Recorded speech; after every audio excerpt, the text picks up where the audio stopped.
Dear students, today our lecture is about how introduction of the regressions, and this is called scalar regressions होगा. इसमें क्या है जी, हम लोग एक we have presenting the Boston housing price data set present करेंगे और बताएंगे कि क्या प्रॉब्लम है कि हमें जो हम यहाँ डिस्कस करना चाहते हैं. जिस तरह से हम लोग इससे पहले जो है दो जो है लैब्स कर चुके हैं. One is that for binary classification C, other is that the single level multi class classifications था problems. And today we are going to the scalar regressions. इसमें स्केलर रिग्रेशंस में ये होता है कि हमारे पास जो है हम लोग जो है एक प्रेडिक्शंस करवाना चाहते हैं जो वैल्यूज़ एक कंटिन्यूस वैल्यूज़ होती है, उसको रियल वैल्यूज़ कहते हैं. जैसे यहाँ हमने एक डाटा सेट चूज़ किया है बोस्टन हाउसिंग का. इसमें डिफरेंट फीचर्स हैं जो भी मैं डिस्कस करूंगा. उन फीचर्स को बेस बनाकर हम किसी भी जो है एक हाउस की जो है वो क्या प्राइस हो सकती है इसे प्रेडिक्ट करना चाहते हैं. ये हमारा प्रॉब्लम है. अच्छा, इसमें है प्रिपेयरिंग द डेटा. हमारे पास जिस तरह से हम प्रिपरेशन ऑफ डेटा करते थे प्रीवियस, हमने बाइनरी केस में किया कि हमें जो यहाँ रिक्वायरमेंट है हमारे डीप न्यूरल नेटवर्क्स की वो वेक्टराइज फॉर्म ऑफ डेटा है. स्केलिंग हमारी रिक्वायरमेंट्स है. इसी तरह से जो है आगे नेक्स्ट लेक्चर में मैं डिस्कशंस करूंगा जिसके ऊपर हम लोग जो है feature engineerings and pre processings के बारे में बातचीत करेंगे. तो फिलहाल हम लोग यही प्री प्रोसेसिंग्स के स्टेप्स कर रहे थे कि हम लोग उसमें डाटा को वेक्टराइज करवा रहे थे क्योंकि टेक्स्ट फॉर्म ऑफ डेटा था, और उसके बाद जो है उसको एज हम अपने डीप न्यूरल को जो है वो इनपुट देते थे और उसके मुताबिक जो है वो एक रिलेशनशिप क्रिएट करता था फॉर दी आउटपुट्स के लिए. अच्छा, नेक्स्ट है बिल्डिंग द नेटवर्क्स. वैसे ही है जैसे हम प्रीवियसली जो है लैब्स में करते आ रहे हैं. इसके बाद वैलिडेशन अप्रोच है, के फोल्ड वैलिडेशंस को आज मैं इंट्रोड्यूस करवाऊंगा कि in case of the if the data set is the small then we can use the k fold validations को हम यूज कर सकते हैं. कि किस तरह से वर्कआउट करेगी आज के हम लेक्चर में हमारी डिस्कशन रहेगी. इसके बाद असाइनमेंट नंबर 2 के फर्दर एक्सपेरिमेंट्स हैं जो आप इसी को उसमें जो है एडप्ट करेंगे इसी डाटा सेट के साथ. तो स्टार्ट लेते हैं बच्चों.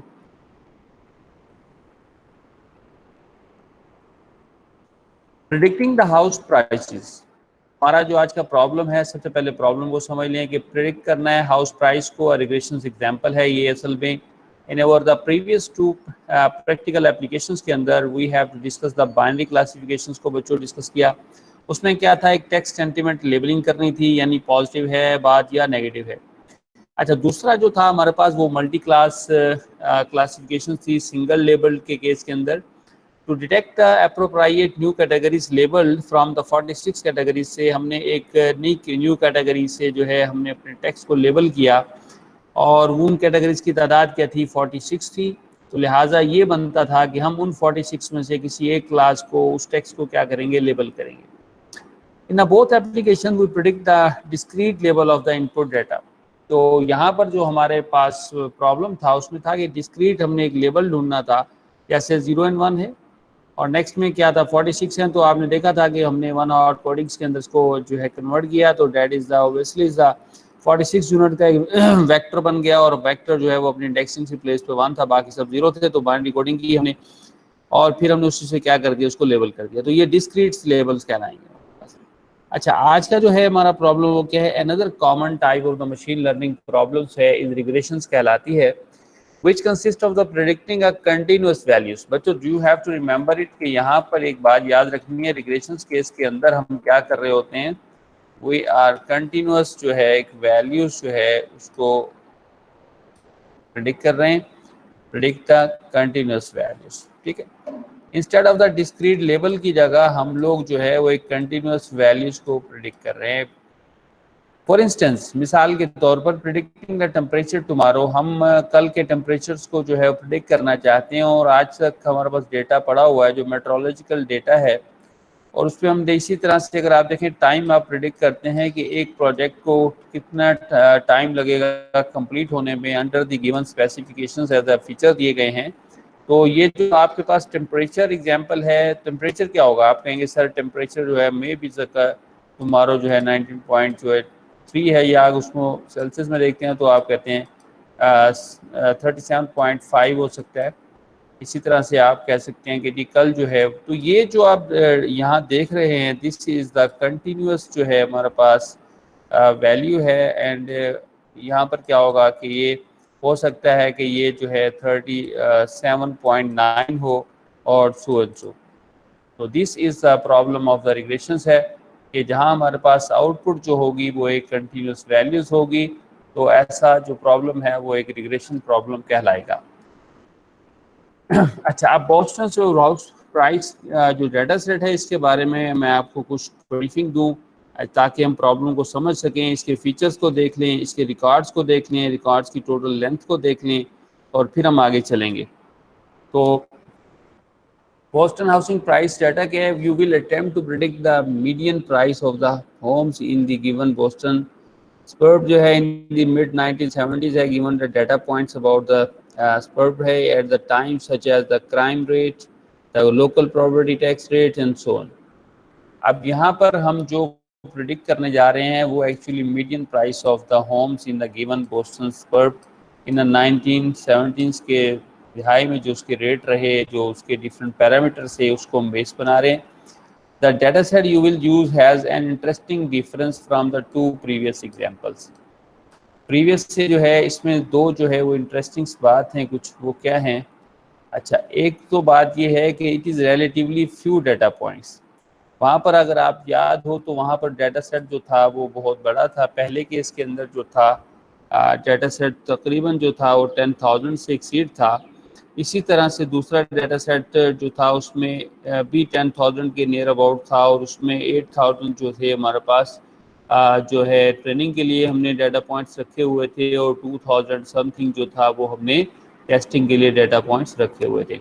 अच्छा, अब इसमें क्या है, देखिए यहाँ पर हमारे पास ओनली 506 यानी एक स्मॉल डाटा सेट है। टोटल रिकॉर्ड्स की तादाद जो है, टोटल डाटा पॉइंट्स की तादाद जो है वो 506 है। And splitting between the 404 training samples, अगर आप इसको हमने जो 404 में जो है वो ट्रेनिंग सैंपल बना लिए, 102 जो है वो टेस्ट सैंपल बना लिए। अच्छा, अब इस केस में क्या होता है, जब आपके पास डाटा सेट स्मॉल होता है तो what's happened and each feature in the input data में क्या होगा। इसी तरह से अगर आप ईच फीचर के केस में देखें, हमारे पास इनपुट में क्या है, for example the crime rate है, जिस तरह से इसी तरह से कैप्शिया होगा, सो एंड सो। इसके 13 है जो भी मैं नेक्स्ट स्लाइड्स में आपको बताता हूँ, हैज़ अ डिफरेंट स्केल्स और इनकी जो वैल्यूज़ हैं उनका स्केलिंग्स लेवल भी डिफरेंट है। समटाइम्स वो हो सकता है 0 and 1 हो, समटाइम्स हो सकता है वो 1 से 100 तक हो सकता है कि वो 1 माइनस समथिंग से लेके वो पॉजिटिव जो है कुछ थाउजेंड्स तक उसकी स्केलिंग हो। अच्छा, अब ये भी एक इसमें जो है डीप न्यूरल में जो है हमारे पास इम्पॉर्टेंट फैक्टर है जिसको हमने देखना होता है कि स्केलिंग ऑफ डेटा जो है वो क्या होनी चाहिए। हेट्रोजीनियस है तो आप उसको होमोजीनियस की तरफ लाएंगे। अब इसका क्या मतलब है ये भी हम डिस्कस करते हैं। तो यहाँ देखिए, for instance some values are proportions है which makes the values between 0 and 1 के, यानी तनासब है 0 and 1 के दरमियान है। Other takes the values between 1 and 12 है, 1 से 12 के दरमियान वैल्यूज़ हैं। अदर बिटवीन हो सकती हैं 0 से 100 है, तो ये डिफरेंट मैग्नीट्यूड है तो स्केल डिफरेंट है इनका, तो सो ऑन। तो इस तरह की वैल्यूज़ हैं और इसमें टोटल फीचर्स की तादाद जो है वो 13 है। कितनी है? 13 है। वो भी मैं बताता हूँ कौन कौन से फीचर, समझ रहे हैं ना। ये कॉलम्स को हम फेज कहते हैं, याद रखना है। जो हमारे पास कॉलम होते हैं दीज आर कॉल्ड हमारे फीचर्स हैं। और फीचर्स की बात करें और हर कॉलम का जो डाटा टाइप है वो क्या होती है, डिफरेंट होती है, याद है ना। तो वो जो उस डाटा टाइप डिफरेंट है तो हम उसको स्केल से प्रेजेंट करें, क्योंकि यहाँ डाटा प्रेजेंट नंबर्स में होता है तो लिहाजा नंबर्स में जो है फिर स्केलिंग फैक्टर होगा कि जी हाँ ये जो डाटा टाइप्स है ये अगर इंट है तो उसका स्केलिंग फैक्टर अलग से होगा, इस तरह से अगर फ्लोट है तो डिफरेंट है। ये बात हम कर रहे हैं टेक्निकली। तो लोड द बोस्टन हाउसिंग जो डेटा सेट है हम इसको किस तरह लोड करेंगे, जैसे प्रीवियस डाटा सेट लोड कर रहे थे। यहाँ देखिए, from keras start data sets import the Boston housing, और आपने वही Boston housing dot load data, और यहाँ पर आपके पास क्या आ गए, ट्रेनिंग डाटा आ गया, ट्रेनिंग टारगेट्स आ गए, और यहाँ पर टेस्ट डाटा है, टेस्ट टारगेट्स आ गए।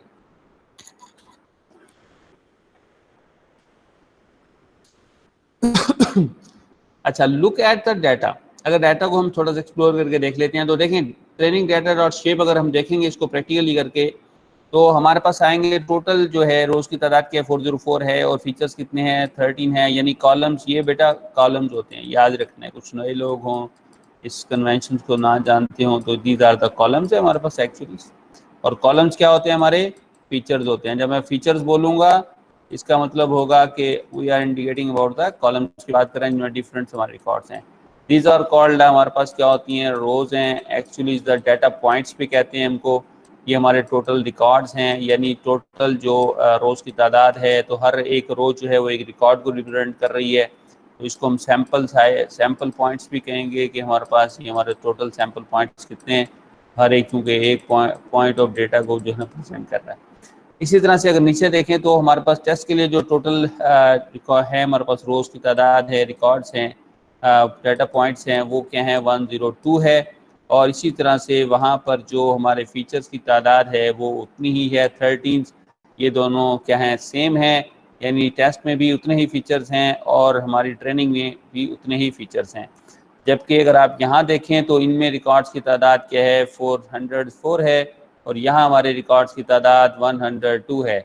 अगर इन दोनों को हम लोग समअप कर लें तो दिस इज़ इक्वल टू 506 के बराबर हो जाएगा। और ये हमारी डिस्कशन प्रीवियस स्लाइड्स पे हुई है कि टोटल रिकॉर्ड्स की तादाद कितनी है? हमारे पास 506 है। It's okay. क्वेश्चन पूछना है सर। जी पूछें। सर ये जो ट्रेनिंग डाटा और ये जो टेस्ट डाटा है, ये खुद जी ब खुद चूज करता है या हम चूज करते हैं? ये असल में ना उसमें ना, क्योंकि ये टॉय डाटा सेट है ना, इसकी प्रोसेसिंग करके रख दिया गया है। आगे जब हम चलेंगे ना तो मैं पूरा डाटा सेट से CSV की फाइल से हम उठाएंगे खुद और फिर उसको एक रीड कर लेंगे और फिर उसमें से सेपरेट करेंगे। 70 का 5 या 25 का रेशो हम रखते हैं कि, और उसके अंदर डिफरेंट हमारे बिल्ट इन फंक्शंस भी होते हैं, साइकिल के अंदर भी हैं जो हमें सेट्रीफाइड्स जो है वो डाटा को डिस्ट्रीब्यूट करवा देते हैं। तो यहाँ पे डिस्ट्रीब्यूट किया हुआ है, लिहाजा जब तुम लोड डाटा को कॉल करते हो तो वो जो उसने डिस्ट्रीब्यूशन है 70-30 का डाटा वो अलग किया हुआ है। तो 70% वाला डाटा किसमें चला जाता है? ट्रेन डाटा वेरिएबल्स में स्टोर हो जाता है, क्योंकि उन्होंने प्री प्रोसेसिंग करके डाटा को यहाँ पर हमें बनाकर दे दिया हुआ है। और ये Boston housing data set available है कैगल्स पर भी, वहाँ से आप डाउनलोड करके आप खुद भी प्री प्रोसेसिंग कर सकते हैं। वो हम नेक्स्ट में जो है रियल टाइम्स में एप्लीकेशंस की तरफ आ रहा हूँ, तो वहाँ पर मैं ये एक्सपेरिमेंट आपसे करवाऊंगा कि डाटा सेट भी अगर हमारे पास डिफरेंट फॉर्म में पड़ा हुआ है तो हम किस तरह से रीड करके फिर उसको एक प्रोसेसिंग से गुजार के फिर उसको जो है ट्रेनिंग एंड टेस्टिंग में किस तरह डिवाइड कर लेंगे। यहाँ पर हमारे पास वो जो है इस मेथड को कॉल करने से वो सेपरेट होके आ जाता है हमारे पास। क्लियर? ओके जी सर। ओके जी सर। ठीक है। As you can see, you have the 404 training samples हैं हमारे पास एंड 102 जो है वो टेस्ट सैंपल्स हैं। ये देखो, ये हमारे पास टेस्ट सैंपल्स हैं और ये हमारे पास आ गए। यानी कि इस मेथड से जब डाटा हमारे पास रिटर्न हुआ है, जब हमने इस मेथड को कॉल किया है, तो यहाँ पर जो हमारे पास डाटा आया है वो कितना आया है? वो है बच्चों 404। ठीक है, और उसमें कितने हैं फीचर्स? कितने थे? 30। यानी ये 2 डायमेंशनल मैट्रिक्स टेंसर्स की बात कर रहे हैं हम लोग, टेंसर्स है। और यहाँ पर भी हमारे पास ट्रेनिंग फीचर जो होगा ये क्या होती है? ये आपने देखा इसमें सिर्फ एक कॉलम होगा करस्पॉन्डिंग, जिसमें हमारी वैल्यूज पड़ी होंगी, तो एक वेक्टर शेप में होगा ये हमारे पास एक्चुअली। तो यहाँ पर अगर आप देखें तो ये ट्रेनिंग में हमारे पास, इसको भी हम देख भी लेते हैं, नेक्स्ट प्रैक्टिकल करते हैं। तो इसमें क्या है भाई, इसमें क्या आया है? इसी तरह से जो है इसी डाटा, इसी मेथड ने क्या किया? रिटर्न करवाया हमारे पास टेस्ट डाटा, और उसके पॉइंट्स की तादाद कितनी थी? 102 थी। और उसके फीचर्स की तादाद भी सेम थी एज द कॉलम की तादाद वही है 13 बोथ साइड्स पे। तो ये हमारे इस मेथड्स की वजह से हमारे पास डाटा जो है, जो एक चॉइस डाटा है, जो ऑलरेडी जो है वो क्या किया गया है, बेंचमार्क करके बना कर रख दिया गया है इन द किरास डाटा सेट्स के अंदर, हम उसे यूज़ कर रहे हैं। और ये हमारे पास अवेलेबल भी है, अगर आप कैगल से या कहीं से UCI डाटा सेट को डाउनलोड करें तो मिल जाएगा। और ये .csv फाइल के अंदर होगा, यानी कॉमा सेपरेटेड जो है हमारे पास वैल्यूज़ होती हैं, उसको हमने एक्सेल शीट्स में होगा तो इसको हम वहाँ से रीड करके और इसको नमपाई के ज़रिए से जो है इसकी प्रोसेसिंग परफॉर्म करके इसको इस फॉर्म में ला सकते हैं। एक एक्सपेरिमेंट्स मैं आपका इस पर भी करवा दूंगा कि किस तरह से हम लोग जो है वो एक रॉ डाटा को उठाएंगे और फिर प्रोसेस करके उसको फिर सेपरेट करके ट्रेनिंग एंड टेस्ट डाटा में डिवाइड कर लेंगे. So we continue lectures as such. पर द कैप्शिया क्राइम रेट होगा, यानी फीचर जो है 13 उनमें एक कैप्शिया क्राइम रेट हो सकता है. इस तरह से एवरेज नंबर ऑफ रूम्स पर जो है डेवलिंग्स के अंदर कितने हैं. इसी तरह एक्सेसिबिलिटी टू हाईवेज, हाईवे कितनी दूरी पे है. तो ये सारे वो पैरामीटर्स हैं जो किसी भी घर के जो प्राइस होगा उसके ऊपर क्या होंगे, असरअंदाज होंगे. जिस तरह हमारे यहाँ होता है कि हमने अगर घर ख़रीदना है, जी घर कहाँ है, वहाँ पानी मीठा है नहीं है, इलेक्ट्रिसिटी पॉसिबिलिटीज़ है कि नहीं है, वहाँ से जो है वो ट्रांसपोर्टेशन कितनी दूरी पे है, हॉस्पिटल कितनी दूरी पे है. तो इसी तरह से उन्होंने भी जो है वो 13 फीचर्स बनाए. और क्योंकि हमारे पास जो इस तरह के डाटा सेट नहीं है अभी तक, तो ये हमें उन्हीं डाटा सेट्स को लेके अपने एक्सपेरिमेंट करने होते हैं. तो बच्चों ये वही सेम कहाँ जो है सिचुएशंस है जो हमारे यहाँ होती है. एक घर क्या हम ख़रीद रहे हैं तो फिर हम उसका जो डिसीजन करेंगे प्राइस का, वो डिफरेंट जो है वो पैरामीटर्स या फीचर्स के ऊपर क्या होता है, निर्भर होता है. So we continue. वो कौन से हैं देखें. अब target are the median values of the owner occupied homes. अच्छा, अब टारगेट्स के अंदर अगर आप देखें, यहाँ हमने देखें ट्रेनिंग टारगेट्स को प्रिंट किया तो वहाँ हमारे पास मीडियन वैल्यूज हैं. आपको पता है, स्टैट्स पढ़ चुके हैं आप लोग कि मीडियन वैल्यूज क्या होती हैं of the owner occupied homes in dollars, thousands of dollars के अंदर. यानी जो मीडियन शो हो रहा है वो थाउजेंड्स ऑफ डॉलर को इंडिकेट कर रहा है. सही है. अगर सपोज हमारे पास यहाँ 0.5 है तो इंडिकेट कर रहा होगा हमारे पास तकरीबन $500 को.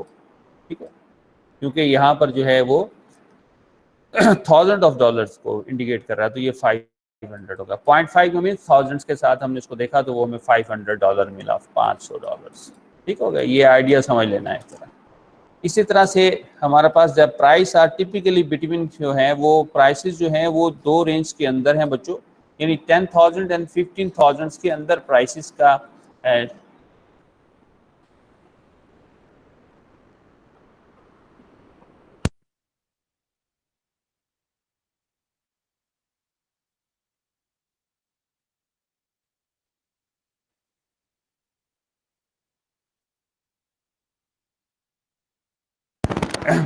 इन that sounds cheap, remember that this was the mid 1970s. है कि आप सोच रहे होंगे प्राइस तो बहुत कम है, ऐसे तो हाउसेस इतने सस्ते हो नहीं सकते. लेकिन क्योंकि डाटा सेट है 1970s की दौर का, तो लिहाजा हमें उसी डाटा सेट को यूज़ कर रहे हैं. तो एक्सपेरिमेंटली हमें, तो आपने आइडिया रखना है कि हमारे पास जो हाउसेस है इन डॉलर्स के अंदर है, और वो डॉलर्स के हैं $10,000 से 50 जो है $1,000 के दरमियान जो है वो की प्राइसेस वेरिएशंस है.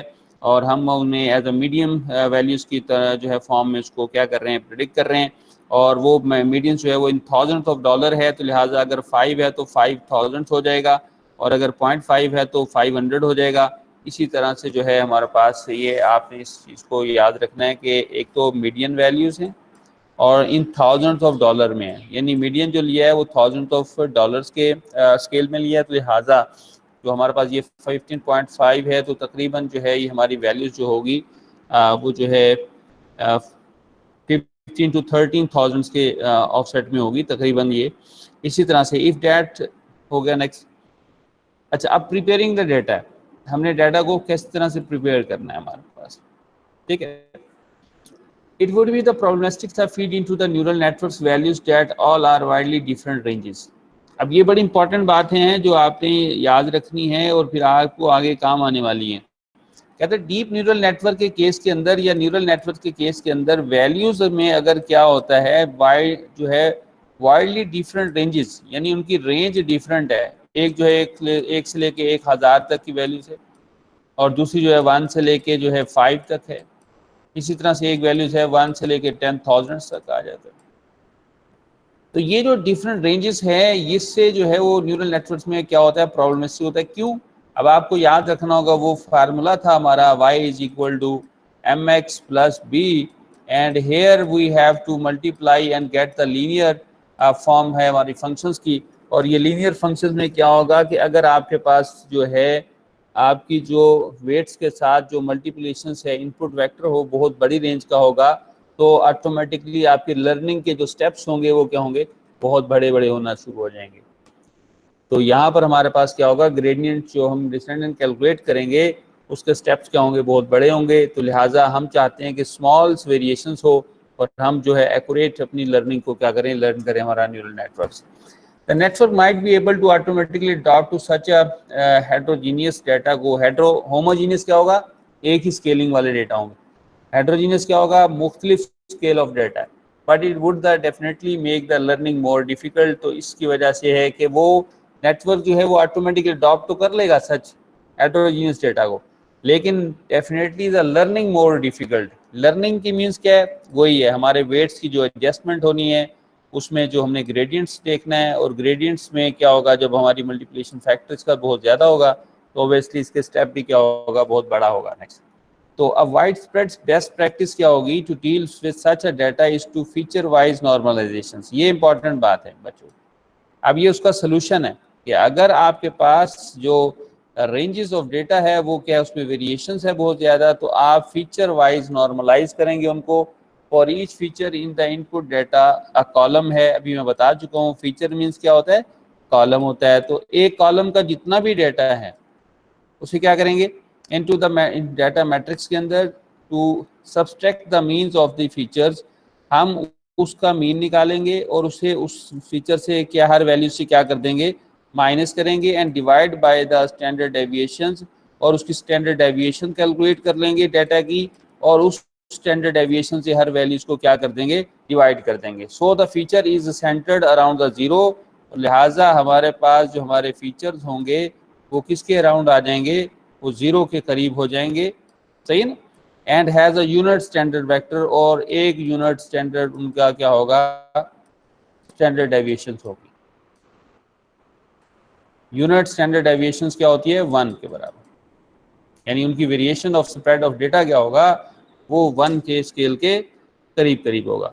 This is easily done in नमपाई, और नमपाई में मैं आसानी से हम काम करेंगे, और कैसे करेंगे ये देखिए। नॉर्मलाइजिंग द डेटा, देखिए ट्रेन डाटा डॉट मीन्स लिया, एक्स एक्सिस 0 से है, मीन्स ले लिया हमने, ठीक है।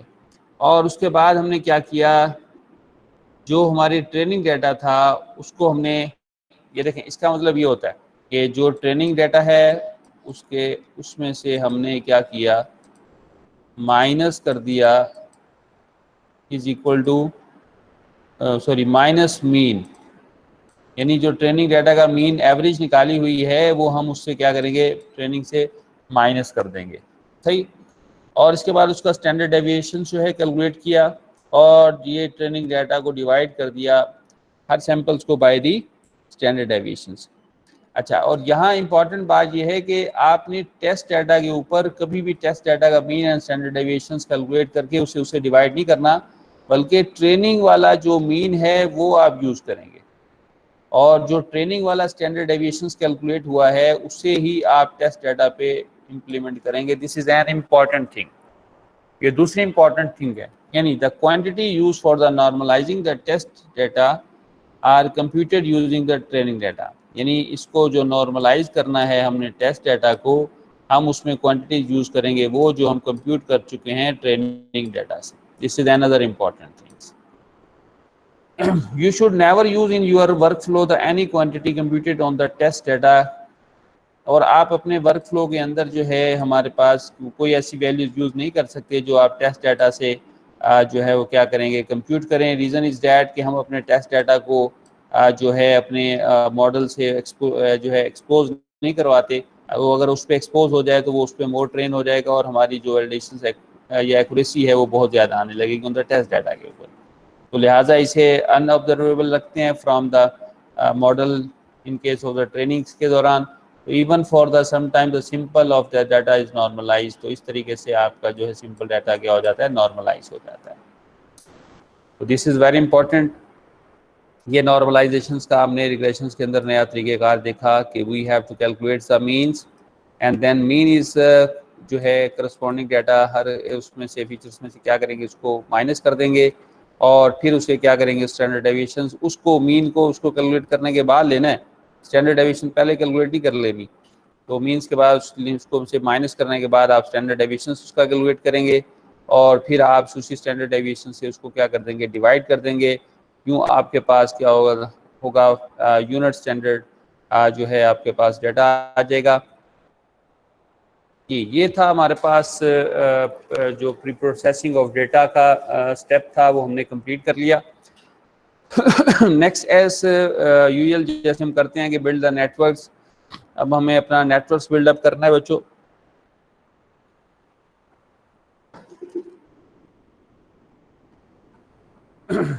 बिल्डिंग द नेटवर्क्स आपको याद होगा, बहुत अब इस पे काम हम कर चुके हैं, and you are very familiar with it because so few sample are available हैं, and you will use a very small network with the 2 hidden layers actually with the 64 units। अब ये एक जर्नल्स हम एक डिस्कशंस कर रहे हैं, एक आइडिया बना रहे हैं कि जी हमने किस तरह का जो है वो नेटवर्क डिज़ाइन करना चाहिए। In general the less training data you have the worse overfitting, यानी वर्स ओवरफिटिंग हो जाती है कि आपका मॉडल जो है वो ट्रेनिंग पे तो बहुत अच्छी जो है वो आपको एक्यूरेसी दे रहा होता है, लेकिन in case of the test data में वो क्या करता है, वो आपको एक अच्छी एक्यूरेसी नहीं देता। इन case of the small network one of the magic है ओवर फिटिंग्स की। अच्छा, अब यहाँ पर अगर आप देखें तो वही काम है हमारे पास। पहला models, layers, models, sequential models, पहले इनपुट लेयर बनाई, outputs 64 units, activation, rectified linear units, input shape, training data dot shape is a 1 means क्या होगा, शेप 0 पे आपकी टोटल रिकॉर्ड्स आते हैं और शेप 1 पर आपके जो है फीचर्स होंगे और वो हैं 13, सो 13 डायमेंशन यूनिट्स होगा।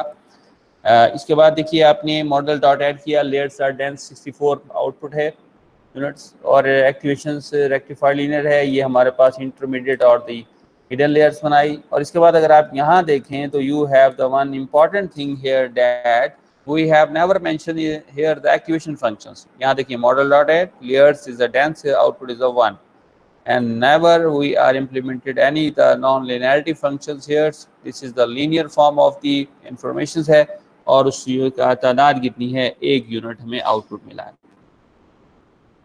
इसी तरह से अगर आप देखें इसको कंपाइल करते हैं तो ऑप्टिमाइज़र क्या है, आरएमएस प्रॉम्प्ट है जो एज यूजुअल हम लोग अडॉप्टिव जो है वो ऑप्टिमाइज़र यूज़ कर रहे हैं। उसकी टाइप्स एंड द लॉस जो है यहाँ पर एक नई आ चुका है, इससे पहले आप लोग यूज़ करते थे बाइनरी केस में आपने यूज़ किया बाइनरी क्रॉस एंट्रोपी, याद हो तो बाइनरी क्रॉस एंट्रोपी था, और दूसरे केस में क्या था, कैटेगोरिकल क्रॉस एंट्रोपी था in the case of the multi classifications. And today we are introducing some new जो है हमारे पास लॉस फंक्शंस है, दैट इज़ द एमएसई यानी मीन स्क्वायर एरर है। और यहाँ हम देख रहे हैं कि मीन स्क्वायर एरर मीन्स क्या है कि जैसे हमारे पास प्रेडिक्टेड माइनस द एक्चुअल्स की जो वैल्यूज आती है, we have to get its square, जो जवाब आएगा उसको हम क्या ले लेंगे, स्क्वायर ले लेंगे। यूँ हमारे पास जो बनेगा लॉस फंक्शन वो कहलाएगा मीन स्क्वायर एरर। और मीन स्क्वायर एरर मीन्स क्या है कि हमारे पास प्रेडिक्टेड एंड एक्चुअल्स का जो डिफरेंस है हमने उसका क्या लिया है, स्क्वायर ले लिया। अच्छा, मैट्रिक्स यहाँ देखिए तो पहले हम यूज़ करते आ रहे हैं, वो थे हमारे पास एक्यूरेसी को हमने यूज़ किया, और यहाँ पर हम लोग एक और मैट्रिक्स यूज़ कर रहे हैं, that is mean absolute error है। और मीन एब्सोल्यूट एरर से हम देखेंगे कि हमारे पास ये एरर जो है वो कितना ज़्यादा है। और इसमें ये होता है कि हमारे पास सेम यही कंपटीशंस है कि हमारा प्रेडिक्टेड माइनस जो है एक्चुअल्स है, और यहाँ पर हम लोग ले रहे हैं एब्सोल्यूट, यहाँ ले रहे हैं स्क्वायर, और यहाँ क्या ले रहे हैं एब्सोल्यूट वैल्यू से जो आएगी वो हमारे पास क्या होगा, this is showing the performance of over network कहलाएगी, यानी हमारे एक्चुअल जो है और प्रेडिक्टेड का जो डिफरेंस है उसकी हम एब्सोल्यूट लेंगे, और एब्सोल्यूट में पता है कि माइनस भी क्या होगा, वो प्लस में कन्वर्ट हो जाता है। सो तो रिटर्न मॉडल्स, और ये हमने बना दिया एक फंक्शन, देखें डिफाइन मॉडल बिल्ड मॉडल, और यहाँ पर ये फंक्शन हमें वो मॉडल क्या करेगा, हर एडिशन पर रिटर्न करवाएगा। यहाँ पर क्योंकि हम के फोल्ड जो है वो आपको आज इंट्रोडक्शन देंगे कि इफ़ वंस मोर टाइम्स, अगर आप एक number certain number of times तक डिफरेंट मॉडल्स लेते हैं और डिफरेंट जो है वैल्यूज़ लेते हैं उसकी स्कोरिंग में, और बाद में उसको एवरेज करना चाहते हैं तो वहाँ आप फंक्शन बना लेते हैं बजाय इंस्टेड के we have to lot of lines हम बार बार लिखें। तो ये हम देखते हैं नेक्स्ट। अच्छा, अब यहाँ आउटपुट लेयर पे जो है थोड़ी सी बात हो जाए, अभी आपको मैंने बताया था, इंडिकेट किया था कि यहाँ आउटपुट जो है वो देख लें कि यहाँ पर आउटपुट जो है वो क्या है, 1 यूनिट है, and there is the no activation function mention here. Last में बाइनरी केस में क्या था, आपने देखा सिग्मॉइड फंक्शन आपने यूज किया। मल्टी क्लास क्लासिफिकेशन प्रॉब्लम में you have to use the, आपने कौन सा यूज किया, आपने वहां पर सॉफ्ट मैक्स यूज किया है, याद रखनी है ये बात। And next we are here in regression case we have never mention the any activation functions, हमने कोई मेंशन नहीं किया बच्चों। तो लिहाजा what's reason, the network ends with a single unit and no activation, it will be a linear layer होगी, यानी हमारा जो आउटपुट होगा वो क्या होगा, लीनियर है। This is a typical setup for जो है स्केलर रिग्रेशंस का एक टिपिकल फॉर सेटअप है, regressions where you are trying to predict a single continuous values, और यहाँ आप प्रिडिक्ट करने जा रहे हैं, कोशिश कर रहे हैं क्या, एक सिंगल कंटिन्यूस वैल्यूज की। Applying and the activation functions, अगर आप इसके ऊपर एक्टिवेशन फंक्शन अप्लाई कर देते हैं तो what happened, would constraints the range of the output can take, तो इसका मतलब है कि आपकी आउटपुट भी एक क्या होगी, सर्टन रेंज में आ जाएगी। जैसे सेगमॉइड केस में क्या था, आपकी रेंज थी 0 and 1 के इन बिटवीन, सही है। और ये इसी तरह से आपका सॉफ्ट मैक्स केस में क्या था कि आपका जो सर्टन्स जो था हमारे पास आउटपुट जितनी क्लासेस थी उनके दरमियान में जो 0 and 1 प्रोबेबिलिटी डिस्ट्रीब्यूशंस क्या होती थी, डिवाइड होती थी, सही। Applying and the activation function would constraint कर देता है range to output can take, जो हम उसमें टेक लेते हैं इनपुट को, उसको एक रेंज में ले आता है। For instance if you apply the sigmoid activation functions to the last layer, the network could only learn the predicted values जो है बिटवीन 0 and 1 के दरमियान रीड करता है।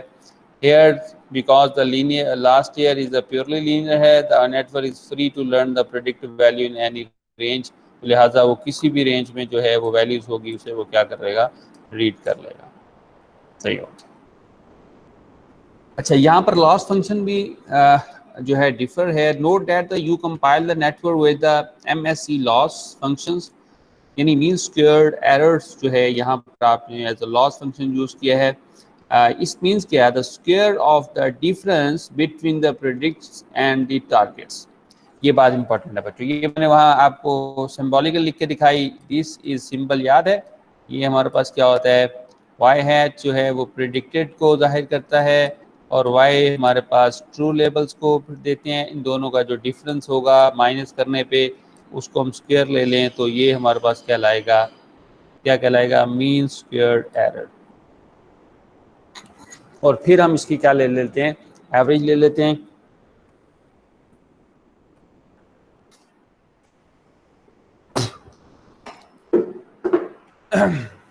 ठीक है, स्क्वायर, ये पहला इसका स्क्वायर ले लिया, फिर हम इसकी क्या ले लेंगे, इनकी एवरेज ले लेंगे, तो हमारे पास this is a widely used loss function for regression problems के लिए सबसे ज़्यादा इस्तेमाल होने वाला फंक्शंस है। मॉनिटरिंग मैट्रिक्स पे आते हैं, ठीक हो गया, ये अब आपको समझ आ गई, इसको मजीद देख लेना है आपने। You are also monitoring a new matrix, और यहाँ पर हम एक न्यू जो है मैट्रिक्स ले रहे हैं मॉनिटरिंग के लिए अपनी, वो कहलाता है मीन एब्सोल्यूट एरर, MAE, और it is the absolute value होगी of the difference between the predicted and the target. इस तरह से ये स्क्वायर था, यहाँ पर क्या होगा, एब्सोल्यूट हम वैल्यूज लेंगे किसके, डिफरेंस की, प्रेडिक्शन एंड द टारगेट की, और वो ये हैं हमारे पास y is predicted by the system and actual is the y, so this is we get ये हमारे पास मॉड आ गया, यानी हमने एब्सोल्यूट वैल्यूज ले ली। For instance an m means absolute error of the 0.5 on this problem would means कि अगर हम यहाँ पर बात करते हैं कि हमारे पास इसकी वैल्यूज निकली है 0.5 बच्चों, and would means your predictions are off from the 500 और रेंज है, तो आपकी जो प्रेडिक्शंस है वो कितनी जो है करीब है, नियर या उससे दूरी पे है, वो है 500 ऑन एवरेज, सही है, क्योंकि थाउजेंड्स में था, याद हो, तो लिहाजा ये हमारे पास क्या बना, मीन्स इन थाउजेंड्स था, तो मीन एब्सोल्यूट एरर जो हमारा 0.5 निकला, तो इससे में इंडिकेट होता है कि हमारे पास जो एवरेज है वो बाय द 500 ऑन एवरेज है प्रेडिक्शंस में। जी, तो बच्चों आज का लेक्चर हमारा यहीं तक है। आपने इसे बड़े गौर जो है अंडरस्टैंडिंग से सुनना है और समझना है, और इसका जो मैंने कोड दिया है इसे आपने प्रैक्टिकली परफॉर्म करके देखना है। अगर ये कोड आप से इम्प्लीमेंट नहीं होगा तो then I will help you peoples और इसका नेक्स्ट जो वैलिडेशंस है वो हम लोग नेक्स्ट जो है वो लेक्चर्स में डिस्कस करेंगे।